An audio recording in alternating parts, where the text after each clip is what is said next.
So I wanted to put together a quick presentation on some of the things that we've been writing about in our blog recently. A lot of people have asked me about the impacts of Facebook's F8 announcements earlier this month and what they would do to our platform and the potential that we've been getting very excited about in our blog posting. So I've put this together just to quickly put it into perspective of how things will be changing at Gruvi over the next month or so.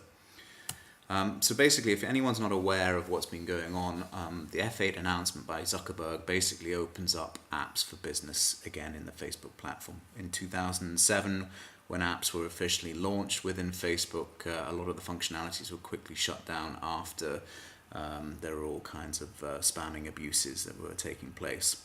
So now Facebook have reopened the way that apps can communicate with users. And what that basically means is that it's no longer just about the Facebook like.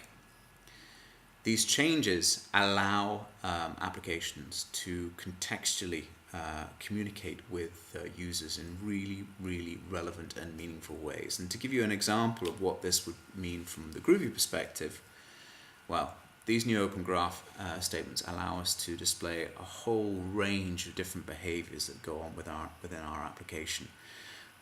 So people can express their opinions about film in so much more of a richer and varied way than just liking something.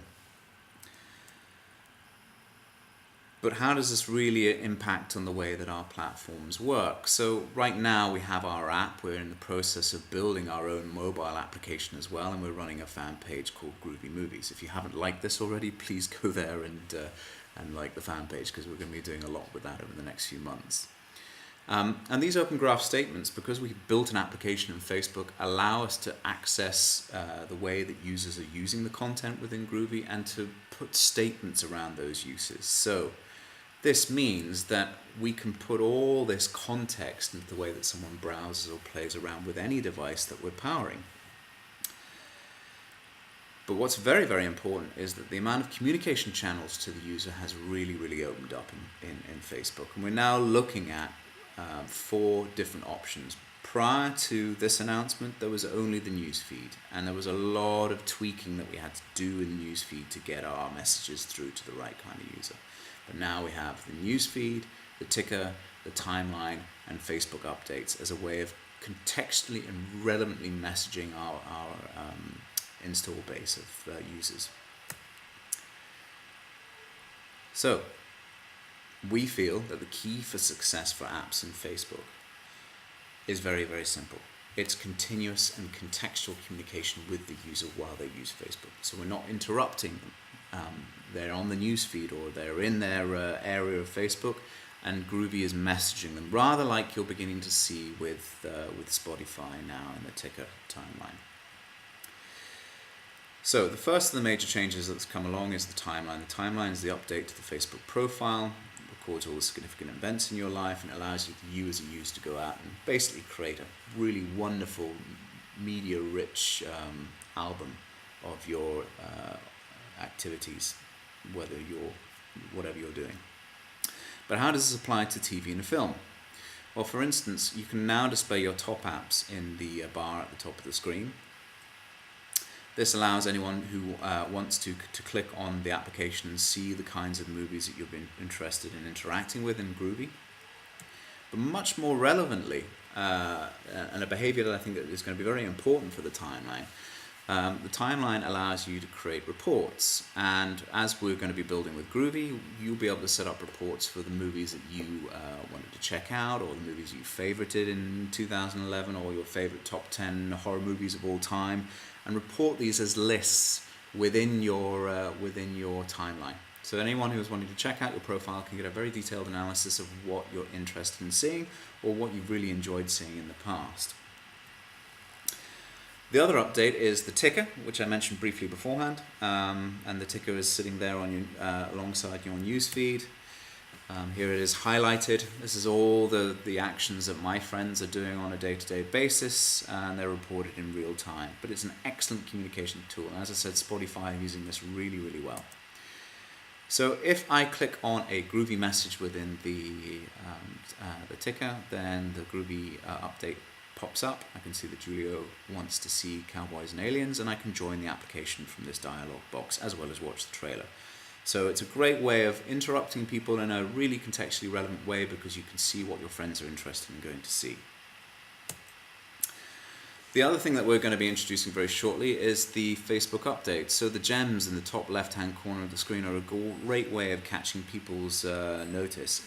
It's very much like a telephone ringing. You're not going to really ignore that. So what we wanted to do was have a system whereby the gems highlighted whenever Gruvi associated a movie with you that it thinks that you would really be interested to see based on our Gruvi algorithms.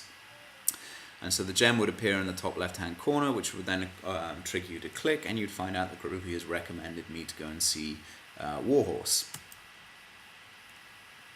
Again, very, very contextually relevant information for me that would drive me back towards the app to go and check out other content. And finally, the newsfeed. Newsfeed is perhaps one of the most important areas to be communicating with the user in. What's been very interesting with these recent Facebook updates is now there are top stories and most recent stories. So if your application can figure out a way of communicating with the user on a regular basis, and the user responds to that by liking the postings or writing comments, then there's a good chance that your stories will always appear within the top stories area, which is the top of the news feed as opposed to being below the fold. So there you go. New statements, new forms of communication within Facebook. We're very, very excited about this, because this means that we can now communicate with our users in their browsing environment within Facebook, and it's something that we were really struggling with beforehand. But just to put this in context, with any company that we're going to be working with in the future, we've built this application. You can go and check it out. It works quite well at the moment. There's a few tweaks that we're going to be making to it over the next few weeks. It takes all the Gruvi database data that we have about our users, what they're doing, what they're interested in, what they're browsing through. We have all this access to the Facebook social graph data as well, which is very, very important, as I've already explained. And what we can do is we can set up a system for two-way communication. So if we're going ahead and we're powering fan page applications on film studios' fan pages, or partner sites, for instance, we're working with the DocsBio website, which is a local festival here in Denmark. We can share all this data across the relevant platforms. So once you're logged into Gruvi, there is no further install process. You take your data through to this page, and it allows us to then start to look at how we can go ahead and power other devices in the future in a very, very relevant and contextual way. So what we will hope one day, very, very shortly, is that you as a user will be in any kind of environment, whether you're on your mobile, flicking through your connected TV device, on Facebook, and you will always be able to get the right recommendations for you. Thanks very much. Bye-bye.